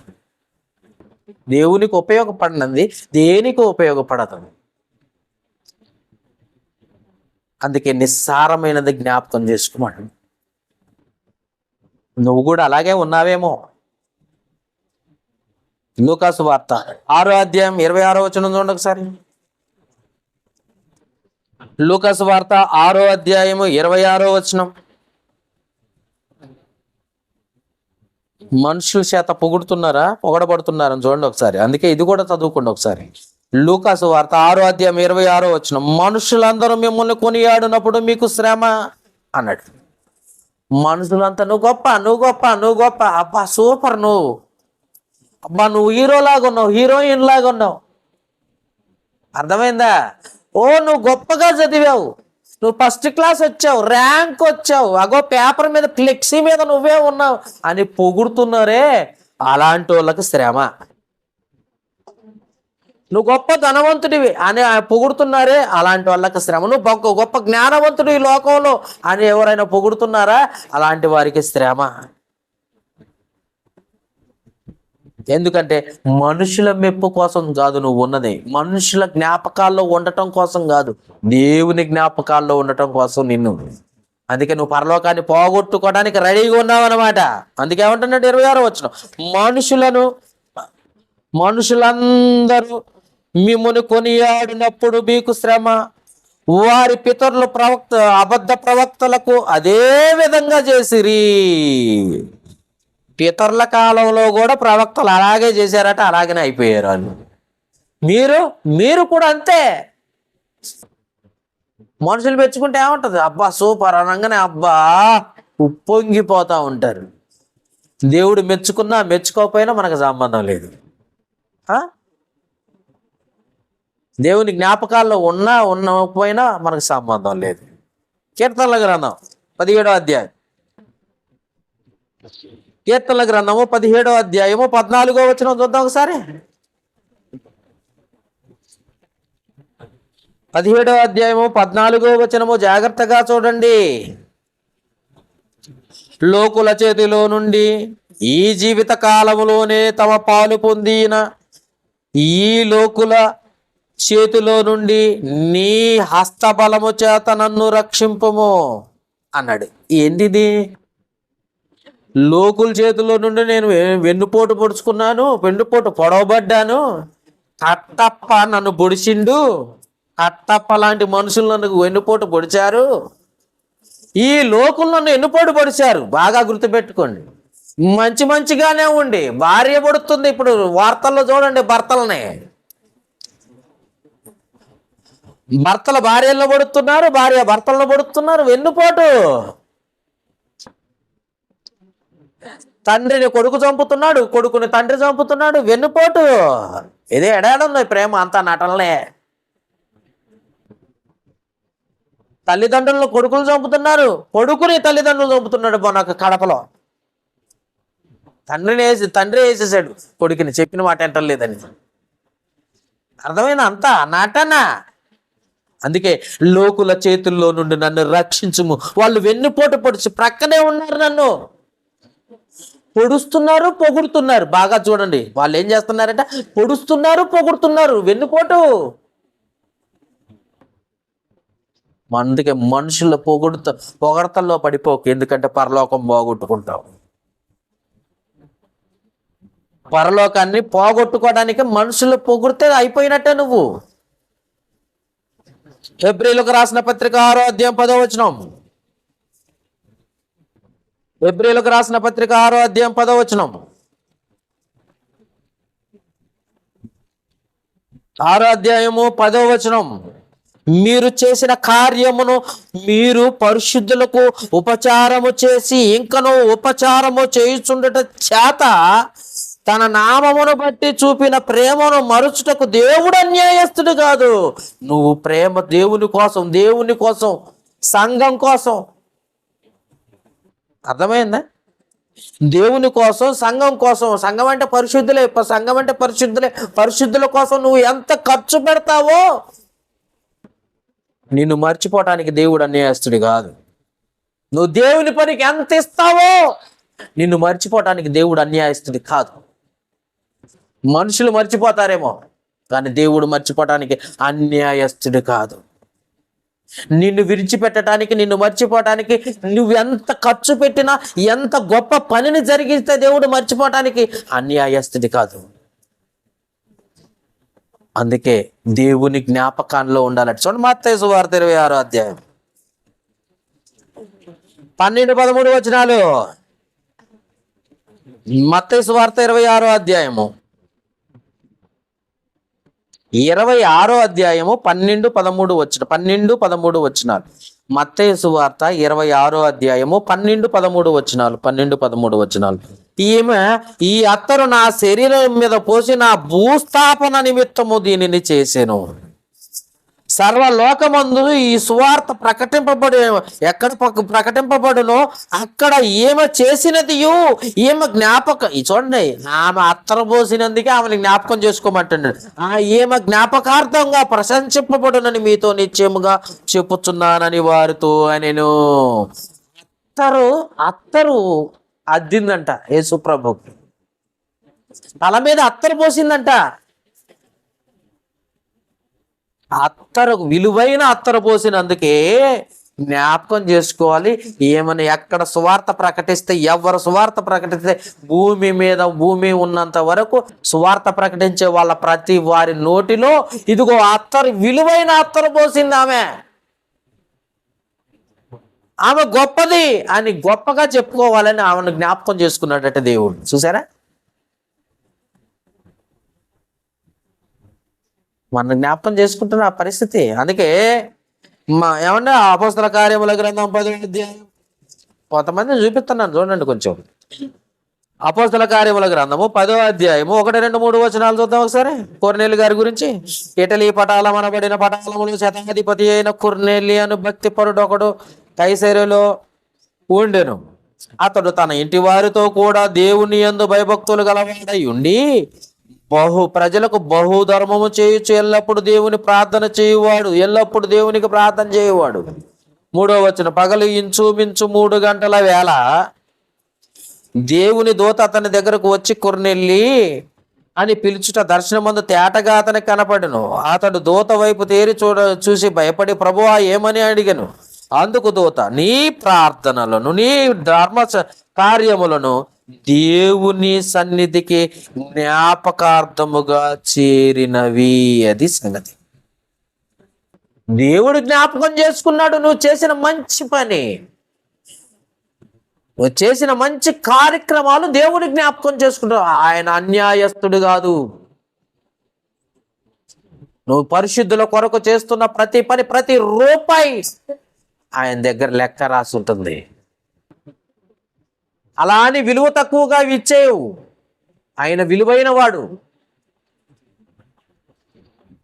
జ్ఞాపకం చేసుకున్నాడట కొర్నేలిని కుటుంబాన్ని రక్షణలోకి తీసుకొచ్చుకున్నాడట బాప్తిసం ఇచ్చేసి. అవునా? అందరూ కూడా బాప్తిసం తీసేసుకున్నారట ఆయన నామంలో. ఆయన కుటుంబం మొత్తము, ఆయన సహకారులు, ఆయన దాసులు అందరూ కూడా బాప్తిసం తీసుకున్నారట. ఆయన కుటుంబం అంతా దేవునిలో ఉందంట. ఆయన ప్రార్థనలు, ఆయన ధర్మములు అన్ని జ్ఞాపకం చేసుకున్నాడు దేవుడు. మార్క్స్ వార్త 12వ అధ్యాయం చూడండి. ఇంకా మన జ్ఞాపకం చేసుకోవడానికి మనం ఏం చేస్తున్నాంలే కానీ, మార్కు సువార్త 12వ అధ్యాయం 41, 42 వచనాలు. 12వ అధ్యాయం 41, 42. ఆయన కానుక పెట్టి ఎదుట కూర్చుండి జన సమూహము ఆ కానుక పెట్టెలో డబ్బులు వేయించు చూస్తుండెను. ధనవంతురాలైన అనేకులు అందులో విశేషముగా సొమ్ము వేస్తున్నారట. 42వ వచనం, ఒక భేద విధవరాలు వచ్చి మన అన్నమ్మలాగా 2 కాసులు వేయగా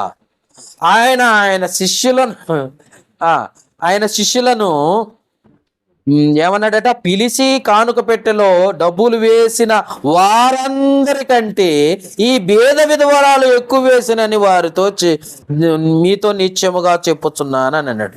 చూసారా? అంటే ఉన్నదే ఆమెకి ఇంకేమీ లేవు, సమస్తము ఆ 2 కాసులే ఉన్నాయి. ఆ 2 కాసులు వేసుకుని వేసిన ఆమెను జ్ఞాపకం చేసుకున్నట్టు. ఇక్కడ ధనవంతులు పెట్టెలు డబ్బులు వేస్తున్నారు, కోట్ల వేస్తున్నారు, వజ్రాలు వేస్తున్నారు, ఏమంటారంటే కిరీటాలు వేస్తున్నారు లోకంలో. కానీ ఇక్కడ 2 కాసులు వేసిన భేద విధవరాలని జ్ఞాపకం చేసుకున్నాడండి.